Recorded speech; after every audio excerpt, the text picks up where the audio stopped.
欢迎回来，新闻大白话。紧接着我们来关注一下美日菲峰会登场了。你看到这样子一个英雄登场式的合照啊，小马可是拜登、岸田文雄还要从这种仰角这样拍上去。他们就讲说，这个接下来要展现出来美国对日菲的防御坚若铁甲，这是拜登对他们的一个讲法，就说我们的共同防御协定一定会站在你们这一边的。所以说，如果菲律宾遇到任何的船舰飞机在南海遭受到攻击，都会触发美菲之间的共同协定那他们也是严正关切说中国大陆在南海的什么危险行为，然后说中方阻止菲律宾在仁爱礁这边的运补作业是危险而且破坏稳定的，所以他们在这个全球面前展现出来他们现在又有一个新的这个小多边的这样的一个形态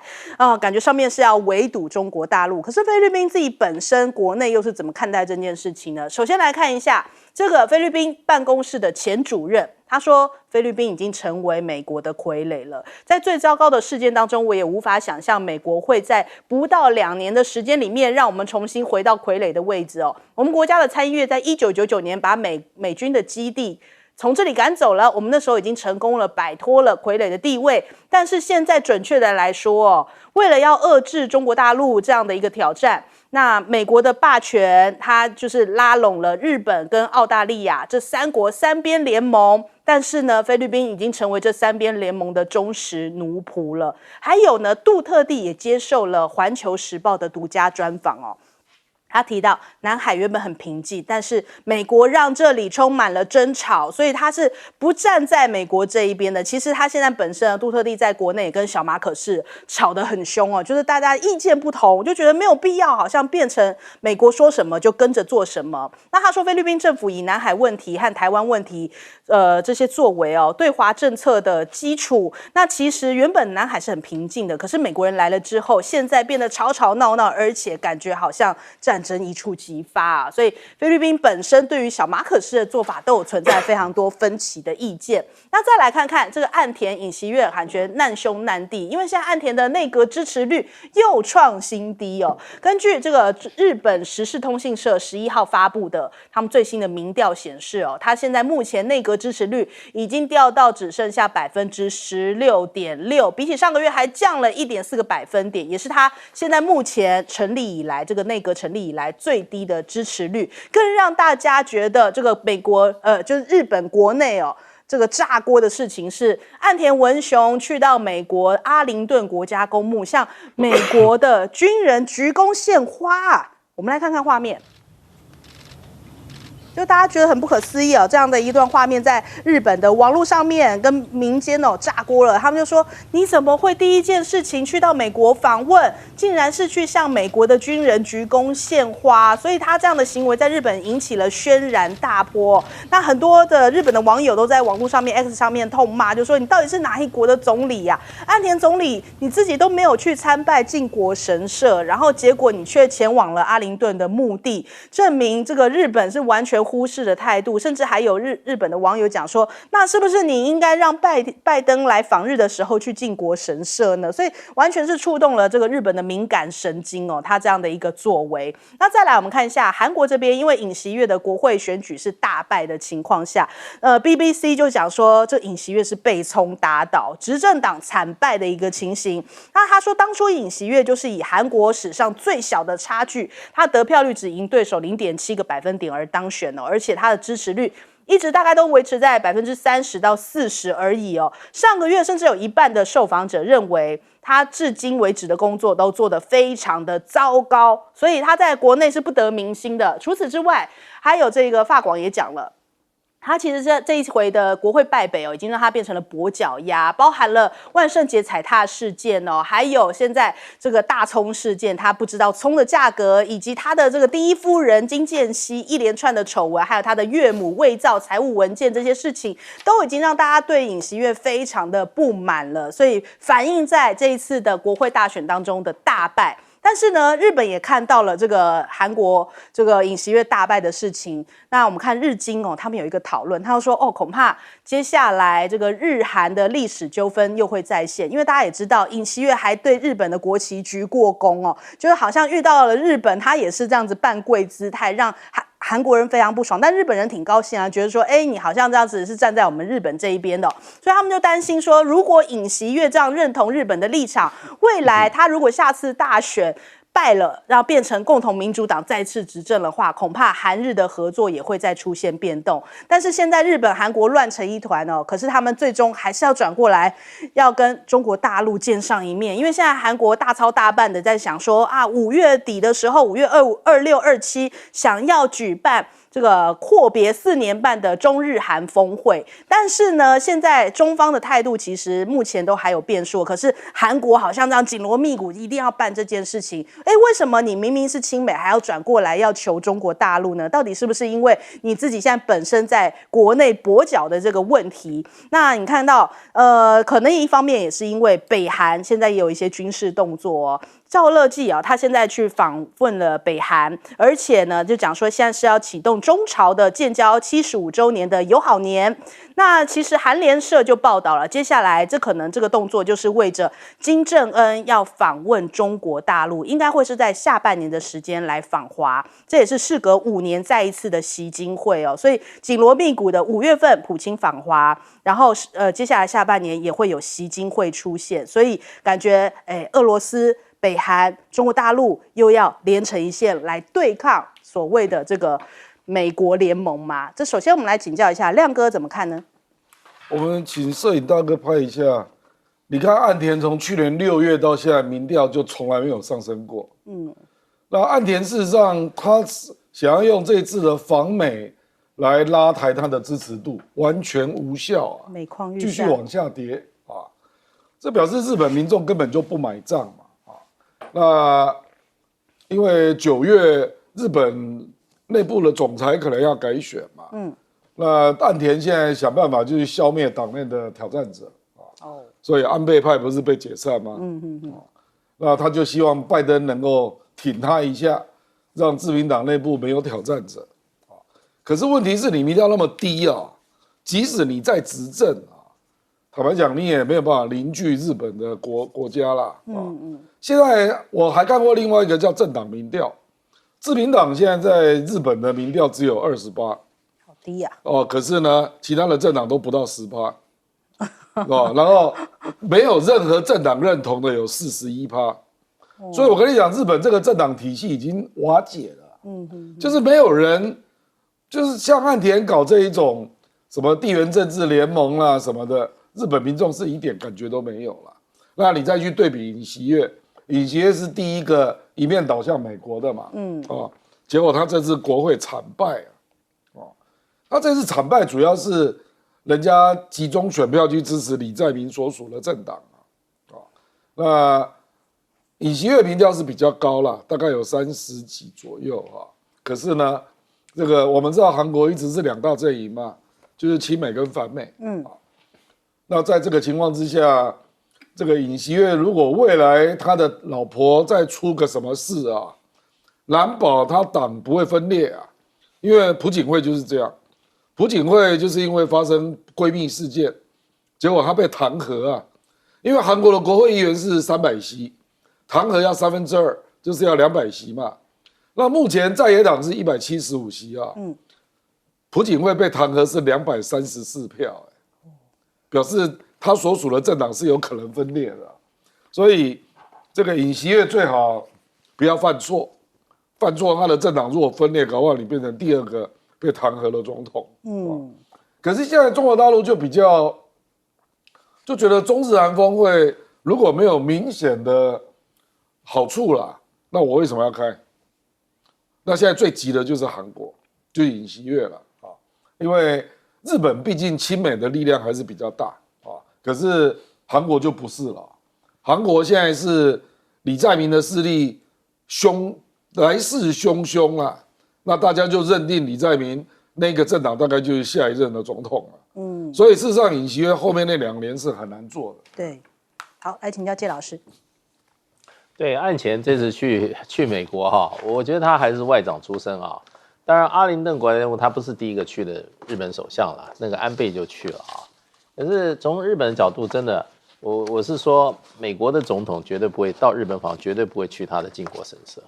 对，那因为这里面有很多啊，这个在2次大战杀了很多美军的这种日本的军人的在里面，对，所以这个当然每个国家想法不一样，我不知道日本他们国内怎么想啊。不过有一点其实我看到了，我觉得这个很奇怪，你知道，这是他这个开3边是高峰会的会谈，又是一个摸字形，美国坐中间，然后呢，日本跟菲律宾各坐2边。其实这个安排我觉得就是说，当然没有国家都平等嘛，可是呢，把日本跟菲律宾摆在同等地位我觉得日本的国民的心里会觉得很受伤。再怎么讲，日本也是中等国家好了，middle power， 对不对？那你菲律宾呢？菲律宾是靠日本在援助的，怎么到了美国？虽然都是大老板，可是你也有个老2、老3嘛，对不对？结果跟菲律宾等量齐观。我说是真的，日本的社会来看起来会觉得，怎么日本沦落到这个程度其实他们在这个部分，因为外交形式就代表实质，那这个做法，我觉得你看那个场景，我会觉得奇怪，日本难道外务省都没有人把这个问题看清楚吗？你这样是太顺从美国，可是你今天日本的地位被美国摆得跟菲律宾一样，那你日本的国民心里怎么想？国际社会怎么看？对，所以我觉得是岸田这个民调在民间的声望一直掉我想他应该很多事情没有想清楚，不够细，不够思虑的不够周全嘛，那看得不够长远那不过这一次说实话，怎么讲呢？也很尴尬。这3个这个各国的这些，不过从拜登到这个岸田文雄，到这个小马可斯声望最高是小马可斯，岸田掉到16%，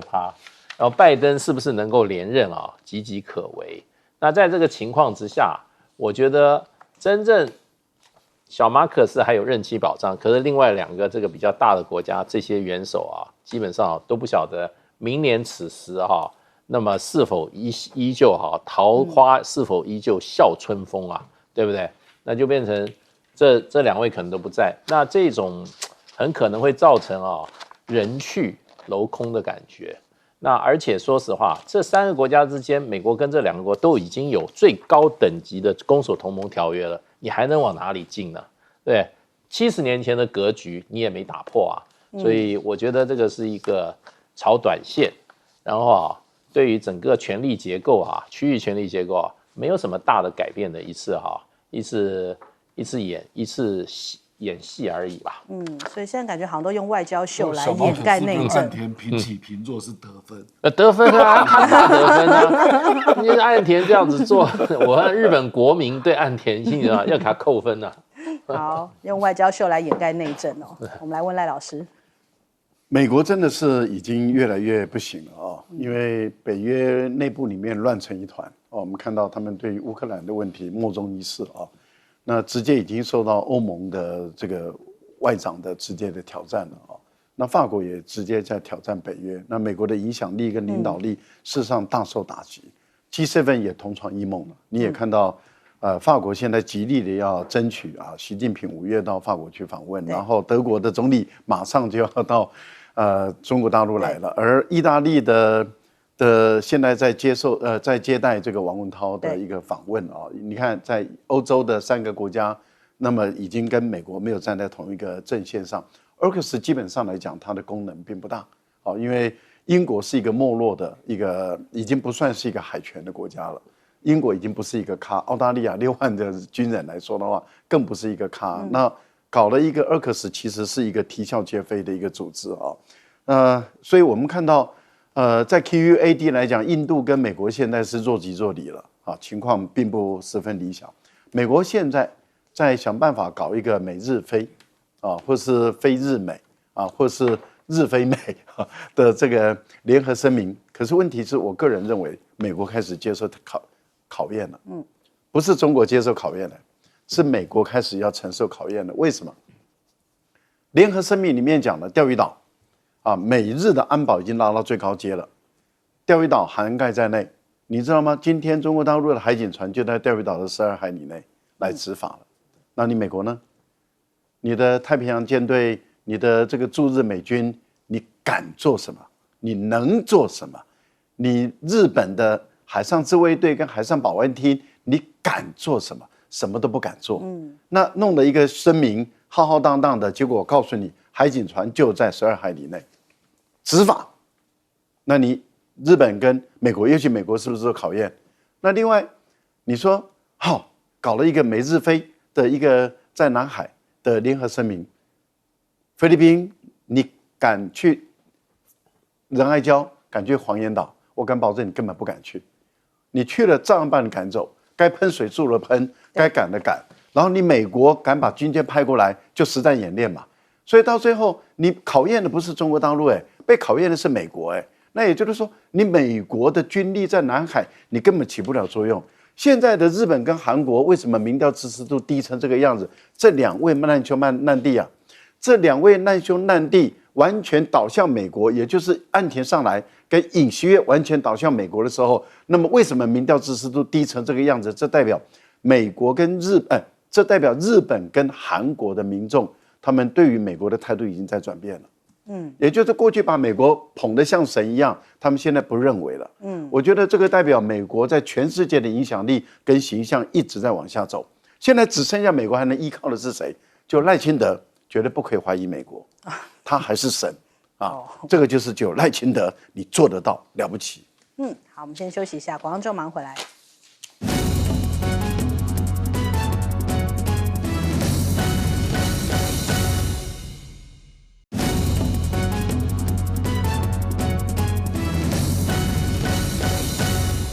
好，欢迎回来，新闻大白话。紧接着我们来关注一下伊朗跟以色列，现在真的好像已经快打起来了嘛？就连美国都急了。金融时报报道说，这个美国要求中国帮忙哦，去告诉伊朗不要对以色列进行报复哦。他们已经跟一些相关国家，比方说像是中国、土耳其、沙国这些国家，甚至一些欧洲国家都说，你们赶快去跟这个伊朗说一说吧，敦促德黑兰不要因为以色列空袭哦，就要有一些报复的行动。那米勒甚至还告诉大家，过去几天我们跟欧洲的一些盟友哦，也都进行了接触，请他们也都去跟伊朗发出一些讯号，就等于美国拜托大家一起劝伊朗吧。已经美国束手无策了嘛，他没有办法让伊朗喊停哦，喊卡，那只好说就是比方像俄罗斯啊，像德国啊，他们也跳出来就帮忙喊话。德国的外交部长跟这个伊朗的外长通电话，就讨论这个中东目前的局势。莫斯科也呼吁伊朗保持克制，所以只能说大家都劝伊朗不要真的动手。那美国还预计说这个时间点他们这个官员们自己讲说，应该伊朗袭击，是不是自己安慰自己？伊朗袭击以色列看起来势在必行，但是那个幅度应该不会被卷进去吧？就说美国我们应该不会因为这样子的一个反击被卷进去吧？所以他们现在有这样子的一些综合判断哦。但是伊朗的外长讲说，我们这些回击是很合理的这就是要惩罚侵略者的一个合法防御，这是必要的。因此，他就算跟这个德国、英国、澳洲的外长通过电话之后呢，他还是强调说他们的这些回击是有必要性的。那再来看一看，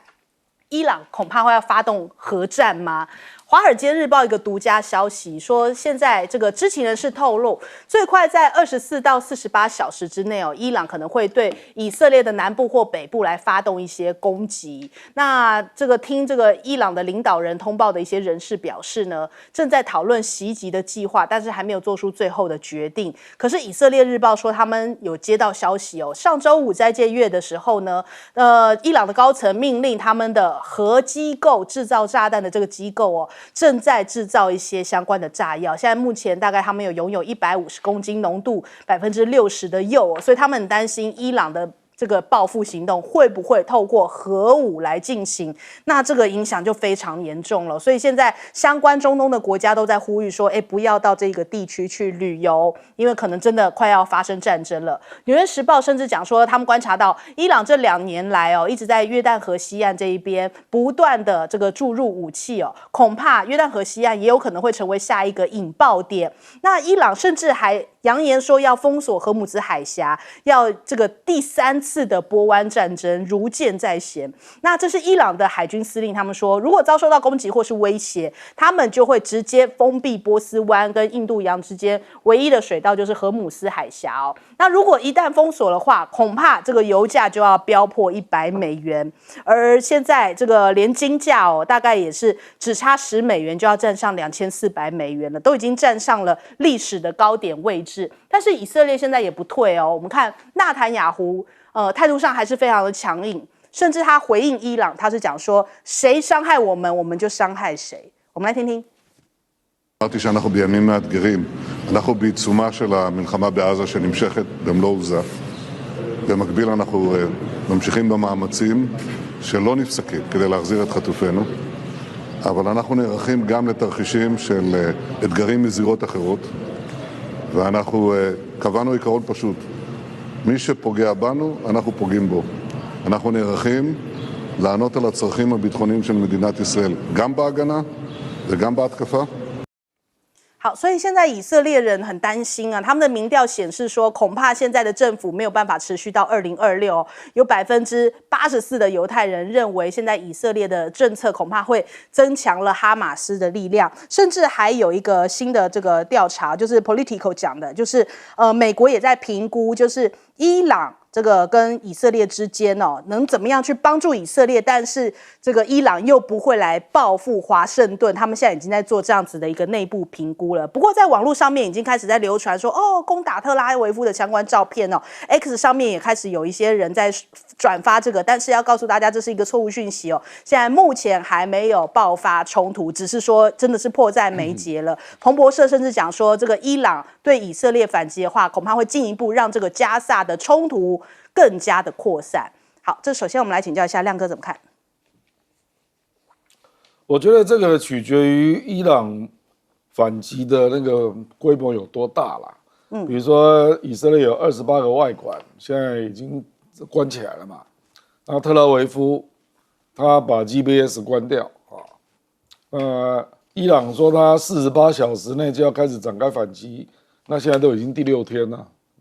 还没动。显然他还是有一些顾虑啦，不是说他不要打，而是我觉得他想要选择一个可控范围内的攻击啦。他认为如果失控，那搞不好就是纳坦雅胡乐见的状况。纳坦雅胡就是希望失控啊，打越大越好啊，对啊，这样就可以把美国卷进来啊，那纳坦雅胡就可以继续当总理啊，那美国现在是希望以色列你就换个总理吧。那可是偏偏在这个时候，你就看到以色列突然去炸叙利亚的伊朗使馆，你不觉得很巧妙吗？这个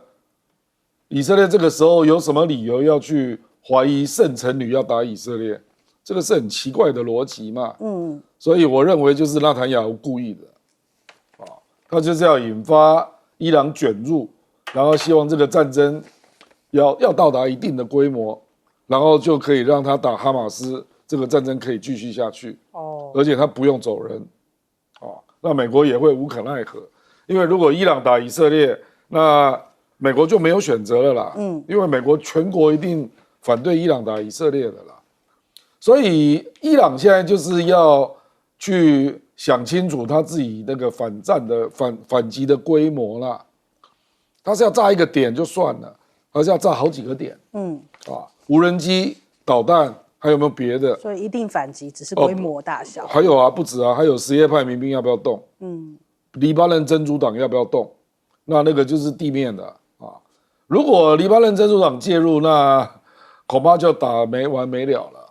因为以色列事实上从加沙撤军大概7000人，就是回去那个以色列跟黎巴嫩的边境啊。而且前天。那个黎巴嫩真主党有一个指挥官也被打死，我觉得也是故意的，就是以色列大概希望我坦白讲这个是纳坦雅胡的想法，他已经杀红眼了，我哈马斯打完我就继续打，把黎巴嫩真主党也给消灭了，我觉得他的想法可能是这样，那这种情况当然美国就希望这个大概要用一个可控范围，可是美国讲话是没有用的啦。现在最主要是俄罗斯讲话，哦，所以伊朗就要想一想，因为俄罗斯也不希望把事情搞成这样，这样变成比较难以解决啦啊，所以我觉得中国大陆也不会乐见加沙战争扩大啦，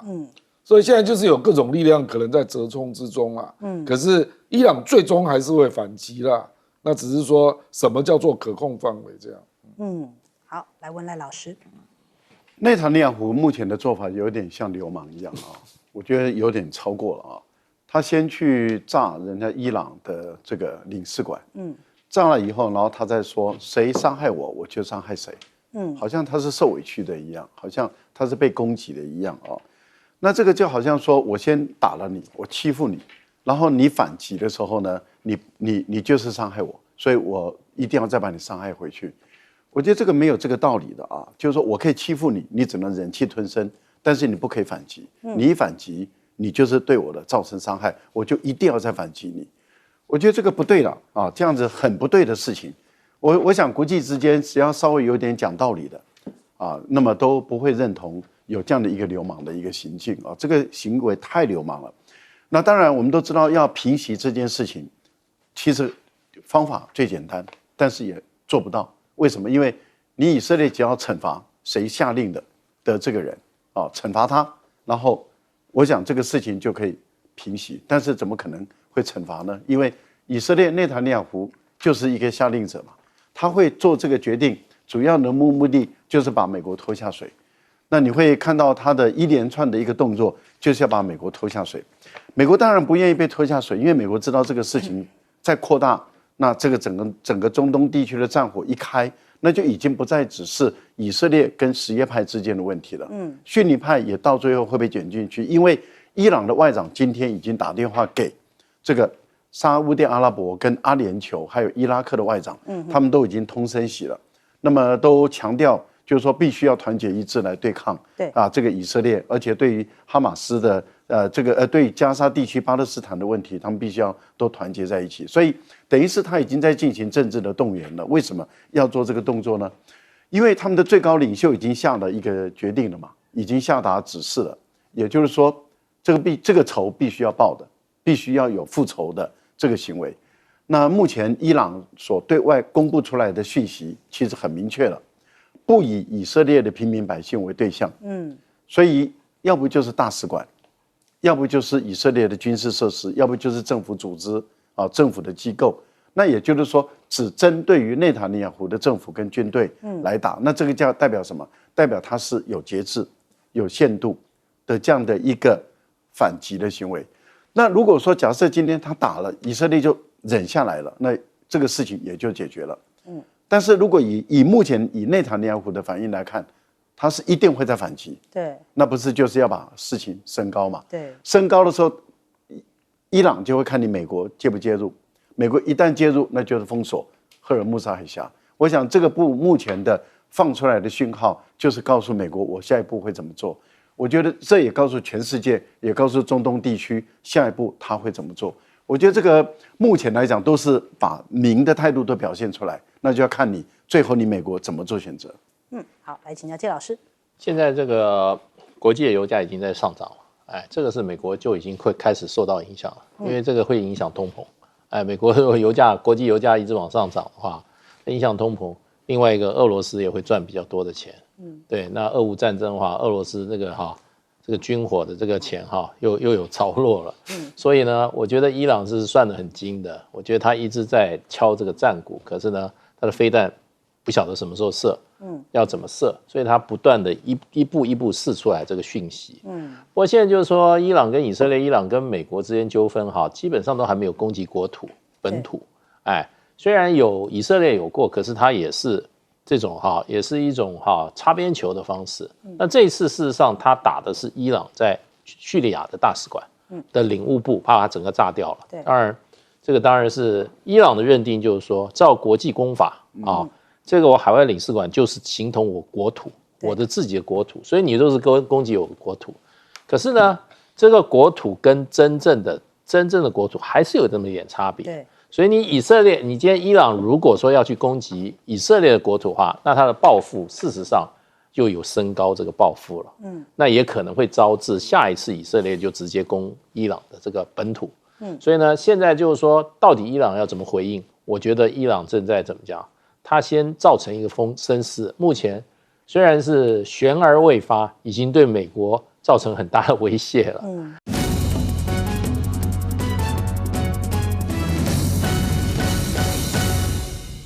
欢迎收看《新闻大白话》，我是主持人翟轩，马上欢迎一下这个阶段加入我们讨论来宾，耶鲁政治学博士郭正亮，大家平安。前大使谢文吉，翟轩好，各位朋友大家好。国际事务专家赖岳谦。主持人好，观众朋友大家好。好，现在来看一下这个经防部这边感觉不太平静有传出一个消息。辅导长，经防部的辅导长连续3天执勤没有休息吗？就是国军就是频频的发生一些憾事的消息那在金门守卫大队的王姓辅导长，在昨天凌晨被发现仰卧倒在这个预测里面，后脑有明显的撕裂伤，后来送医宣告不治那这是经由这个投诉爆料的啦。那他说这个王楠也就是这个辅导长啦，连续3天被指派叫站勤啊，还有站这个安全士官啊，所以感觉上面好像这3天挺操劳的。那是不是也反映出来现在国军可能人力不够，或是军心也因此不稳呢？那讲到了这个金门其实现在在这个马习会之后，倒是看到两岸有一些比较和缓的讯号，一些曙光出现。比方说像是金厦争议，今天有一个最新的消息是联合报的独家说，这个陆方研拟5月初的时候要去金门第2阶段的复谈，会在这个520之前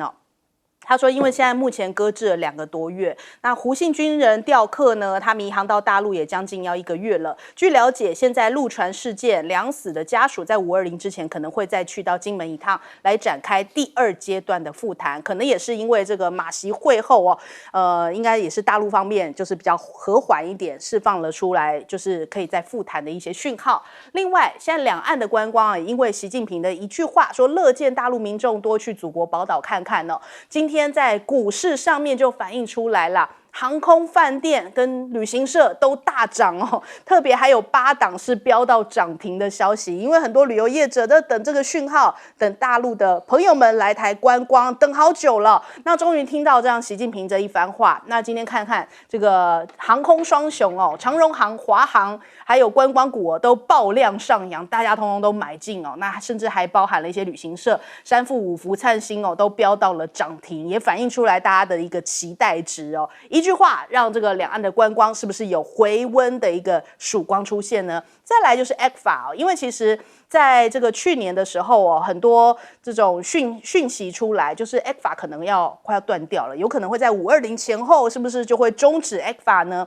那这一次其实马前总统去到了中国大陆的访问，也有提到这个 ECFA 的事情，工商团体也有在呼吁说，希望陆方是不是可以延长 ECFA 这样子可以有助于这个经贸合作，然后也希望能够更进一步的交流。所以ECFA 是不是也有机会，就是原本说要喊停，是不是有机会往后延，或者是喊停的这个事情不发生呢？这也是大家也在瞩目当中的一个曙光那再来，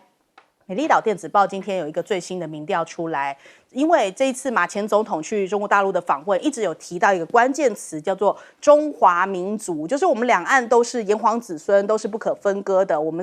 都是同属中华民族那台湾民众对于这个中华民族的认同是如何呢？其实现在目前我们的对于中华民族的认同度是57.5%就是将近60%左右是认同度还算蛮高，而且它是一个比较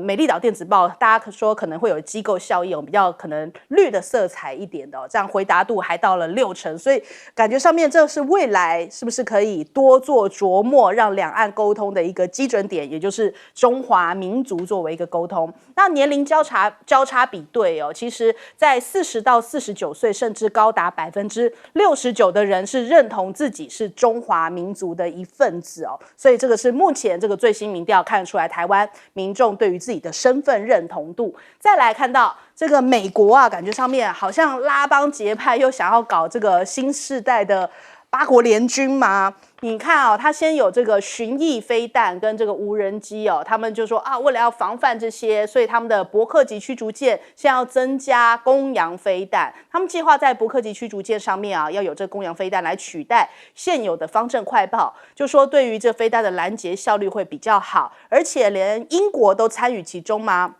英国的国防大臣哦，他们讲说，接下来就跟美国、日本会一起三方在2025年在印太地区来举行联合的军演，那就是说要释放一些讯号，点名的是对中国大陆哦，就说啊，基于社会的国际社会秩序的一个破坏者的强烈讯号。那美日现在他们还派遣了 B-52轰炸机，那在这个朝鲜半岛附近哦，执行一场飞行超过33小时的这样的一个飞行任务。那 CNN 就讲说，这个是一个史诗级的一个飞行任务，感觉上面好像都是一些备战的讯号。那另一方面呢，解放军他们现在往太平洋的水道真的要被封了吗？这据说这个日本的自卫队近期也在冲绳地区成立了第7反舰导弹联队，就说要阻止大陆想要跨越第一岛链的一个野心，所以日本也有这样的一个最新的军事上面的动作。但是中国大陆现在最新发布了，也是要制裁美国2家美企哦，主要就是因为他们对台军售，所以大陆的外交部就讲说，对于这2家美企将采取反制措施。包含冻结他们在大陆境内的一些动产、不动产以及其他各类的财产。那对他们的高阶主管不会再发予一些签证哦，不会允许入境。即日起，这些措施就会开始实施。这是中国大陆的一些反制措施。首先，我们来请教一下亮哥，亮哥怎么看现在这个马习会后的这个几道曙光？美丽岛那个民调是去年4月做的，因为这个资料是我提供的是。那是这样啦，就是后来赖清德只拿到40%的票嘛，那现在有马习会，习近平又抛出民主认同这个议题，所以我相信现在做应该会更高，因为去年4月就已经57.5了啊。那这个民调很有意思啦，因为我们传统都会引用政大选研中心那个民调，那就直接问中国人跟台湾人，那台湾人就是高达61嘛。那纯中国人只有2.4啊，然后说我是台湾人，中国人是32，可是这种问法是有问题的啊，因为你问人家你是不是中国人，很多人会理解为国家认同，那就会认为说我如果说中国人，那我是不是就变成中华人民共和国啦？所以有些人就会这样来回避啊，所以那个美丽岛就是去年4月他这个民调，他就把它问成中国人，他也问。可是他另外再问中华民族啦啊，那问中国人的时候，总体认同度只有28.8，可是中华民族就变成57.5，其实这个蛮明显的啊，所以我觉得这是习近平的讲话，他事实上是用一个比较宽松的啊，就是说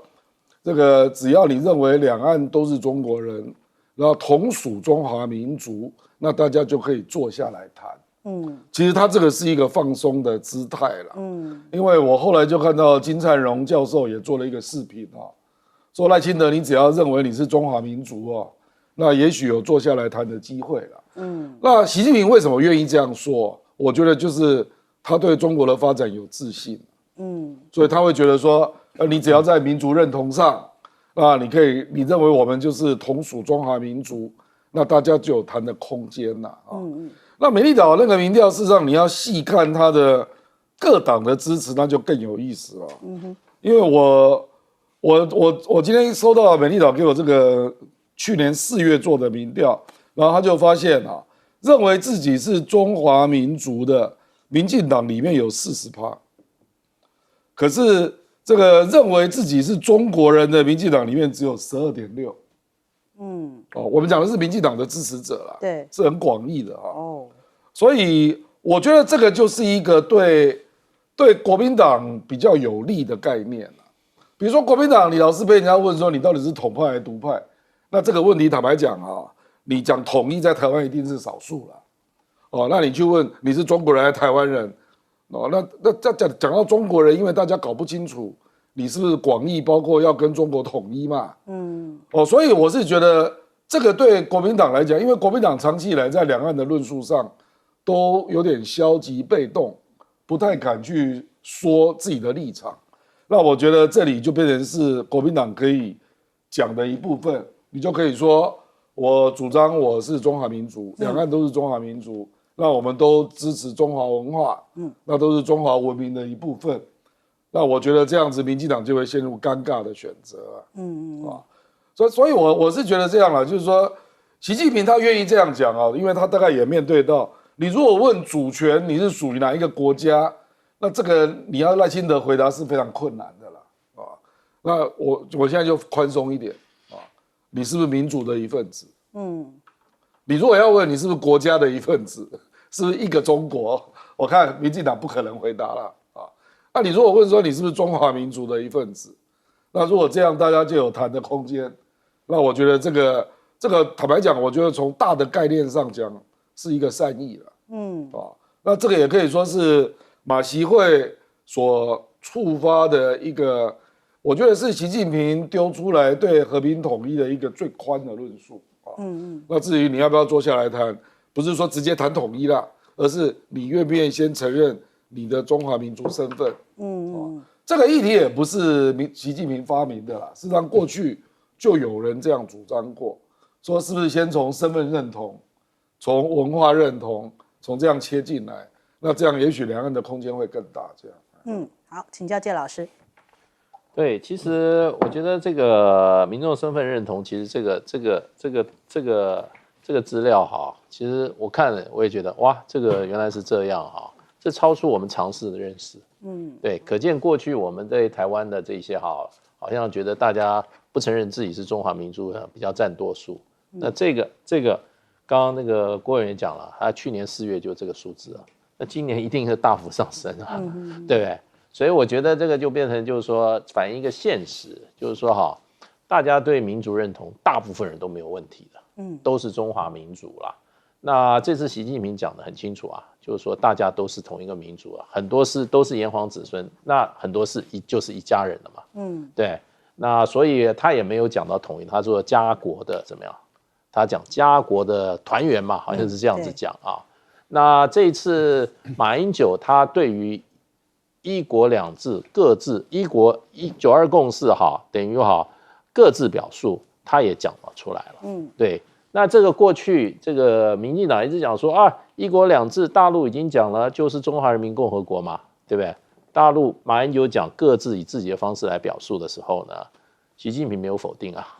所以问题就是说，这不晓得是习近平有改变，还是本来就是大陆就是接受这样子的一个定义的。那这个情况之下，民进党宣传的一国两制就是这个中华人民共和国这个说法事实上我觉得是很武断的，很武断的。那我觉得就是说，大陆这一次基本上是展现了很大的一个怎么样一个善意，